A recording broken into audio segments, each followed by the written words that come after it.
Mr. Co-President Nigel Farage, Freedom and Democracy. Honour, we have all the presidents of the European Union ahead of us telling us that everything's okay. Heads in the sand, carry on chaps, all is fine. Well, sorry, it won't wash.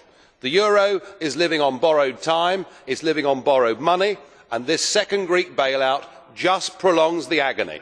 It doesn't matter how much money you throw at it, how many bonds the Chinese buy, whatever deal President Sarkozy does with the French banks to change repayment dates. The fact is that Greece is going bust.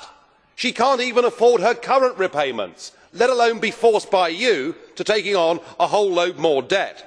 This chorus of unanimity from EU leaders and the increasingly appalling IMF is just reinforcing failure, and it's raising bigger questions about the whole European project. There's been a growing loss of faith in you guys, in these institutions, because of your political dishonesty. The way that you forced through the Lisbon Treaty, your appointment as the President of Europe, all of it done without referring to people at all. But now there's a bigger question. The peoples of Europe don't just think you're dishonest, they now think that you're incompetent. It's bad enough to have your democracy taken from you, but to have your lives now run by people who are taking us towards the economic rocks is far, far worse.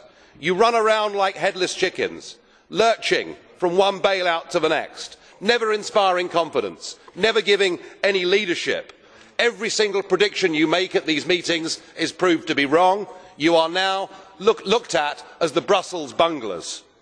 And your complete refusal to accept a contingency plan, to accept a plan B of any kind at all, as millions lose their job and their lives sink increasingly into poverty, frankly is nothing less than a dereliction of duty. You are not fit for purpose.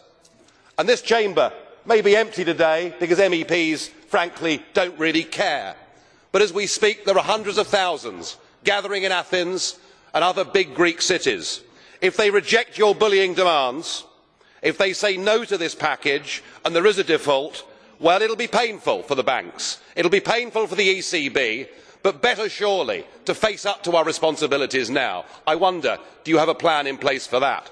And if they accept your bullying demands, well, don't think that the Arab Spring cannot turn into a Mediterranean summer of discontent as people fight to get their democratic rights back. I know which option I would prefer. Thank you. Those that try to now flag as possible plan B, that will be in fact more easy or a possible alternative, they are simply lying. There is no plan B to avoid default. The only plan there is the plan that is put forward now by the European Commission, by the European Central Bank and by the IMF, and that is fully supported too by all the member states of the euro area. And anyone who is suggesting that there is another alternative will be responsible for a real catastrophe for the public finances in Greece. This is the plan we have. And when we have a plan, of course commentators can always speculate, but usually I leave speculation for speculators. We are not here to speculate. We are here to take actions. And we have defined a plan, we have to stick to it. This is the plan that we have for dealing with the situation in Greece. And any idea to create alternatives, to be all the time putting in question, will not reinforce the confidence of Greece itself in the plan and the confidence of the European Union and overall confidence of the markets. So our message, if we really want to help, is let's stick to the plan agreed.